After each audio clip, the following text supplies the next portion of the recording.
Hi friend, welcome to game of winning. सबसे पहले शुरुआत कर लेते हैं विंस मैकमैन से। जैसा कि आजकल ट्रिपल एच एरा चल रही है और हम देख रहे हैं कि रिंग मैट पे काफ़ी सारे जो स्पॉन्सरशिप के एडवर्टाइजमेंट है या यूं कहूँ ब्रांड्स के लोगो होते हैं।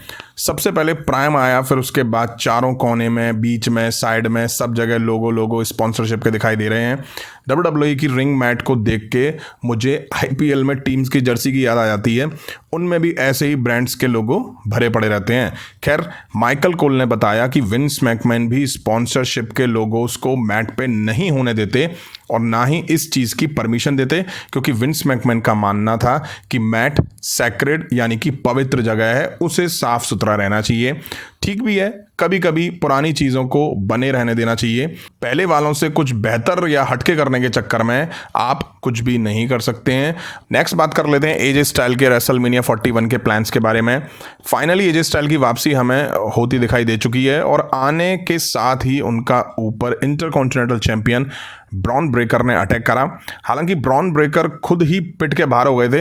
अब एलिमिनेशन चैम्बर के पहले ऐसा होना कहीं ना कहीं ये दिखाता है कि WWE इन दोनों के बीच मैच प्लान कर सकती है, जो कि शायद एलिमिनेशन चैम्बर के लिए हो। वहीं एलिमिनेशन चैम्बर के बाद रेसलमेनिया 41 होगा, उसके लिए एजे स्टाइल के प्लान्स के तौर पर फिन बैलर का नाम सामने आ रहा है। एक बार फिर से WWE हमें एजे स्टाइल वर्सेस फिन बैलर के बीच रेसलमेनिया 41 में मैच दिखा सकती है। इसको लेकर डिस्कशन चल रहा है। अब सोचने वाली बात यह है कि अगर WWE ने ब्रॉन ब्रेकर और एजे स्टाइल को इन्वॉल्व करा है तो क्या वो एलिमिनेशन चैम्बर के लिए ही है, मतलब कि एक ही मैच के लिए होगा। उसके बाद एजे स्टाइल रेसलमेनिया 41 के लिए किसी और के अगेंस्ट फ्यूड में दिखाई देंगे। ये थोड़ा सोचने वाली बात है। वैसे ब्रॉन ब्रेकर के साथ रेसलमेनिया 41 तक जाना चाहिए था, बट शायद से रेसलमेनिया 41 को लेके ब्रॉन ब्रेकर के कुछ और प्लान्स हो सकते हैं। एजे स्टाइल और फिन बैलर हमें काफ़ी टाइम पहले WWE में देखने को मिल चुका है।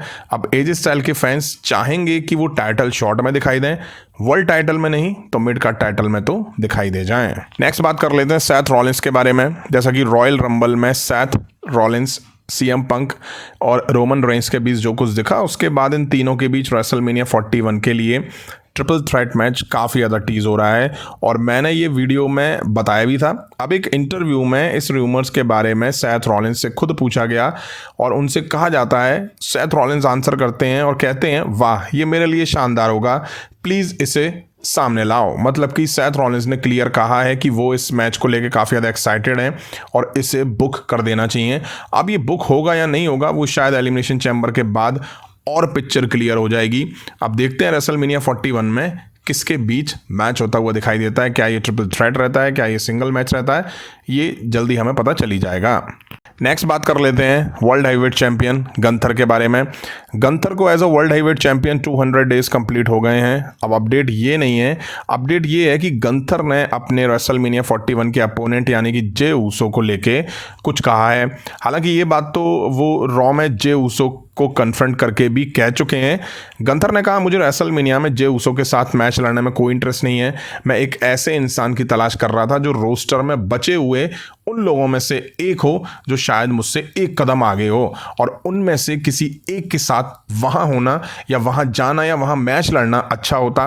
उन्हें 1 इंच नीचे लाकर एक कदम आगे बढ़ने का मजा ही कुछ और होता। मतलब उन्होंने कहा कि मेरे से ऊपर जो सुपरस्टार हैं वो अगर मुझसे भिड़ते, मैं उनको एक कदम पीछे लाता और खुद आगे निकलता, तो ये चीज़ें उनके लिए काफ़ी अच्छी होती हैं। एक तरह से उन्होंने साफ कहा है कि जे ऊसो के साथ मैच को लेके मैं ज़रा भी इंटरेस्टेड नहीं हूँ। उन्होंने कहा है कि जे ऊसो से मैच लड़ने के बाद मुझे कुछ भी फ़ायदा नहीं होगा।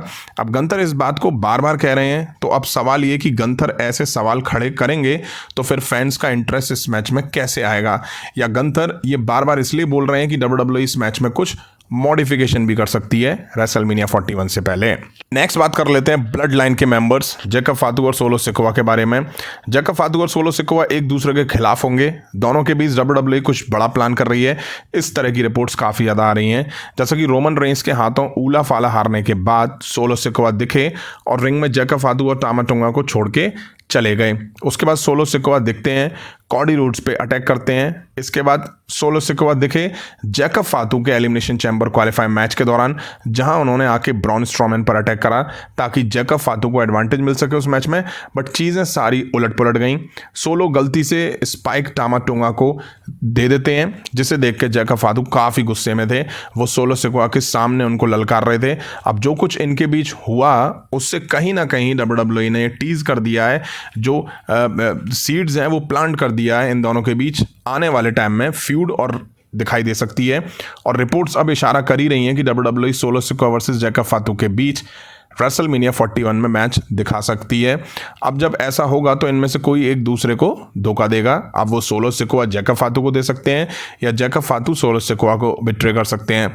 वैसे मुझे लगता है इन दोनों के बीच तगड़ी मिसअंडरस्टैंडिंग दिखाएगी WWE, जिससे इस मैच को सेट करा जा सके, जिससे इनके बीच एक फ्यूड की शुरुआत की जा सके। हालांकि फ्यूड की शुरुआत ऑलमोस्ट हो चुकी है।